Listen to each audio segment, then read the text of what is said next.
अभी भरतपुर में मैं दिख रहा हूं, लोग नाम नहीं ले रहे हैं साहब, बोल रहे नासिर जुनैद। क्या लग रहा है इसको बोलने में? कोई फर्क नहीं पड़ेगा अगर आप ये समझते हैं कि इन मामलों में चुप्पी रख करके और एक सॉफ्ट वर्जन ऑफ हिंदुत्व वो सब काम नहीं करेगा। मनोवैज्ञानिक रूप से हम इस देश को हार रहे हैं, सामाजिक रूप से हम इस देश को हार रहे हैं। इस मुल्क की जो तामीर थी हम उसको खो चुके हैं। जिस मुल्क में नाम लेने से पहले किंतु परंतु करना पड़े, एक जुनैद के साथ एक पंकज को जोड़ना पड़े। अरे पंकज के लिए भी बोलो जुनैद के, कोई विरोधाभास नहीं। क्या है यहाँ आईन की बात हो रही है, संविधान की बात हो रही है, क्योंकि ये मुल्क किसी पॉलिटिकल पार्टी की कस्टडी में हमेशा है। चुनाव होता है, सरकारें आती हैं, सरकारें जाती हैं। अमृतकाल इस देश के लिए हो सकता है, किसी पॉलिटिकल पार्टी के लिए अमृत हमेशा के लिए नहीं है। हमने बड़े बड़े पॉलिटिकल पार्टी और बड़े बड़े लीडर देखे हैं जो कहां दफन हो गए, आज कोई नाम लेवा नहीं। जी, सलमान भाई, नरगिस जी, योगेंद्र भाई, ये तो वही बात हुई कि जिनको दर्द है या जो उस दर्द को समझते हैं सिर्फ वही लोग हैं यहाँ। और हमारे साथ आजकल हम लोगों की दिक्कत भी यही हो रही है कि हमदर्दों से बात करता है और वो दर्द बार बार बयां होता है और हमारे ही बीच रहता है। मैं इससे पहले की दो चार बातें कहूँ। नरगिस जी को पहले भी सुना है, खालिद से तो मैं पहले भी मिला था, आपसे नहीं मिला था। और आपसे जिस हालात में ये दूसरी मुलाकात है, और दोनों ही बार जब आपने छोटी छोटी चीजें जो योगेंद्र भाई कह रहे थे कि आम लगेंगी आपको, कि रात को कोई घर पे नॉक नहीं कर रहा है, जो वक्त खालिद के आने का हुआ करता होगा आमतौर पर शाम को, या ईद बकरीद हो या कोई पर्व त्योहार हो या बच्चों की सालगिरह वगैरह हो, तो ये दर्द नरगिस आपका भी है और तमाम उन खालिदों का है जो इसी हालात में जेल में है। तो खालिद मेरे लिए प्रतीक भी, वो प्रतीक है उन तमाम युवाओं के लिए, छात्रों के लिए जो सिर्फ इसलिए जेल में है, और माफी के साथ कहता हूं कि वो मुसलमान। बड़ा मुश्किल है ये कहना सलमान साहब। मैं हाल में सदन में चर्चा हो रही थी, मैंने एक एक करके नाम लिए थे, ये सारे नाम, और ये नाम लेना जरूरी था, पार्लियामेंट के रिकॉर्ड में जाना जरूरी था। हम आज हार जाए, लेकिन जब कभी कोई रिसर्च आज से 100 साल बाद करेगा तो ये तो समझेगा कि हिंदुस्तान में उस वक्त की हुकूमत में कम से कम चंद लोग इन चीजों पर अपना पक्ष रखते थे। हमें अब वर्तमान से ज्यादा आने वाले इतिहास के पीछे इस देश में बुलडोजर सेलिब्रेट किया जाए। और माफी के साथ कहता हूं सलमान साहब, आपने कहा कि हम सबको इकट्ठा होना, बीजेपी के खिलाफ पॉलिटिक्स के लिए अगर बीजेपी की फोटोकॉपी, हेजी फोटोकॉपी बनेंगे तो मुश्किल होगी। फिर क्यों हटे बीजेपी, बरकरार रहे उसे तेवर के साथ। हम बीजेपी को हटा करके, मोदी जी को हटा करके एक दूसरे मोदी तो नहीं लाएंगे ना।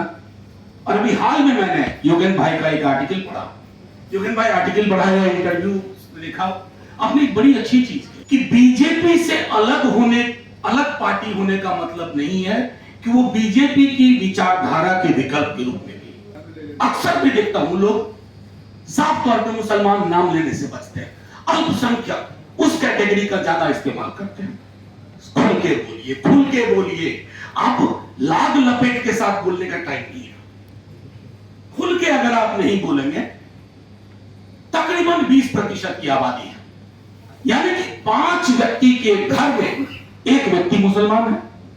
अगर मैं इसको थोड़ा अंकगणित में समझाऊं तो 5 बच्चे में से अगर एक बच्चे के लिए, उसके दर्द के लिए आप नहीं सोच रहे, नहीं देख रहे, अब तो घर में खुद आग लगा रहे हैं।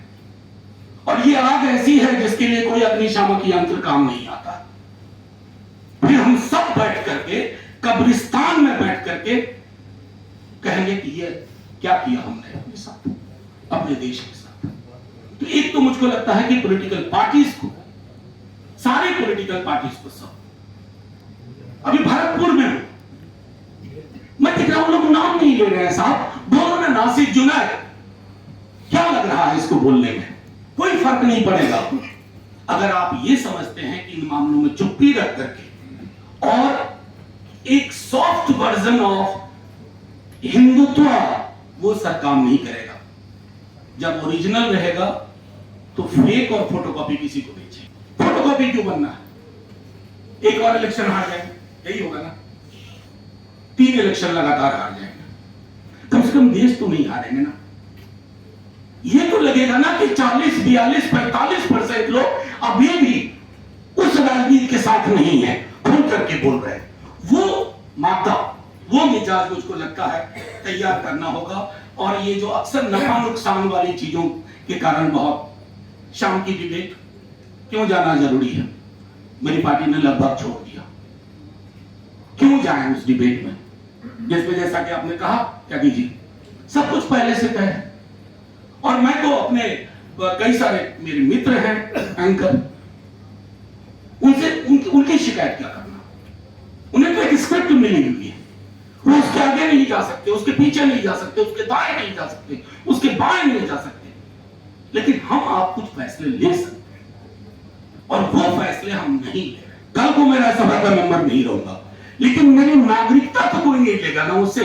मैं बाहर एक नागरिक के रूप में यहां, वो भी, और एक नागरिक के रूप में मुझे कश्मीर पर भी बोलना होगा। एक नागरिक के रूप में मुझे दलितों पर बोलना होगा, क्योंकि शेक्सपियर का कहना वो जो है ना, अभी आ जाए वो इंडिया में कहते थे ना कि there is nothing in name, please come here, we have everything in name and something more in surname. नाम और सरनेम का खेल इस देश में चल रहा है, और तब भी हम कहते हैं कि हमें इस राजनीति में थोड़ा सॉफ्ट वर्जन बन करके अपनी जगह तलाशनी है। और एक बार सत्ता में आ गए, नहीं साहब, सत्ता में आप आ जाएंगे, मैं मानता हूं सत्ता का अंगणित अलग होता है, लेकिन मनोवैज्ञानिक रूप से हम इस देश को हार रहे हैं, सामाजिक रूप से हम इस देश को हार रहे हैं। इस मुल्क की जो तामीर थी हम उसको खो चुके। जिस मुल्क में नाम लेने से पहले किंतु परंतु करना पड़े, एक जुनैद के साथ एक पंकज को जोड़ना पड़े, अरे पंकज के लिए भी बोलो, जुनैद के लिए, कोई विरोधाभास नहीं है। लेकिन जब तक हम इसको नहीं समझेंगे, मैं समझता हूं कि मुश्किल होगी। मैं अक्सर इन मौकों पे साथियों आपके साथ रहा हूं, मेरी पूरी पार्टी भी, we vouch for it, but we must remember, I see more or less similar faces in every meeting. हम सब एक दूसरे के आदी हो गए हैं, आदत बन गए हैं एक दूसरे की। इस आदत में भी थोड़ा बदलाव करना होगा। हालांकि आज थोड़ा बदलाव है, सुना पर कुछ 1-2 आईबी के भी हमारे साथी आए हुए हैं, और उनसे भी आ रहा है कि आप गौर से सुने कि क्या है। यहाँ आइन की बात हो रही है, संविधान की बात हो रही है, क्योंकि ये मुल्क किसी पॉलिटिकल पार्टी की कस्टडी में हमेशा के लिए नहीं। चुनाव होता है, सरकारें आती हैं, सरकारें जाती हैं। अमृत काल इस देश के लिए हो सकता है, किसी पॉलिटिकल पार्टी के लिए अमृत हमेशा के लिए नहीं है। हमने बड़े बड़े पॉलिटिकल पार्टीज और बड़े बड़े लीडर देखे हैं जो कहां दफन हो गए, आज कोई नाम लेवा नहीं।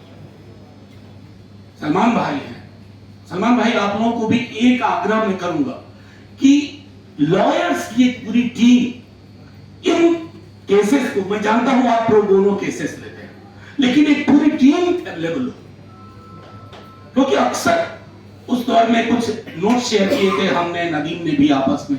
मेरे पार्टी का एक लड़का मीरान हैदर, वो मेरे साथ दिल्ली राइट के टाइम में, रिलीफ के काम में, या कोरोना के वक्त में रिलीफ के काम के लिए मैं डिपेंडेंट रहता था उससे। वो जेल में, मैं लाइटर वेन में कहता हूं, उसको अगर कमरे में एक मच्छर के साथ छोड़ दो तो मच्छर नहीं मार सकता, और आपने उसको कॉन्स्पिरेसी में डाल दिया। जो ख्वाब में उसने कभी नहीं सोचा वो आपके ख्वाब में आ गया। जो बता रहे थे योगेन भाई, फेरी टेल पे पूरी की पूरी आपकी जांच। आपका पेन ये आपका व्यक्तिगत नहीं है, ये इस दौर का दर्द है, ये हम सब का है। हम डे टू डे लेवल पर आपसे मिल नहीं पाते हैं, बात नहीं कर पाते हैं, लेकिन इतना जरूर बताते हैं कि इस दौर में भी एक बहुत बड़ी आबादी, और मानिए जितनी आबादी वोट करती है बीजेपी को, उससे बड़ी आबादी आपके दर्द के साथ है। कि अब हमारा यही काम है कि हम लड़ाई करें। लड़ाई बोले तो मैं आईबी के साथियों से कहता हूं, लड़ाई का मतलब यहाँ कतई भी गन लाठी वाठी से नहीं है, ये एक वैचारिक लड़ाई। हाँ, मनोमानेसर वाला नहीं है, एक वैचारिक लड़ाई है। और ये लड़ाई इस बात के लिए है, अबीब साहब को यह ना कहना पड़े कि मेरे वालिदैन ने बिस्तर बंद क्यों खोल लिया था, क्यों यहां रह गए। शुक्रिया, जय हिंद।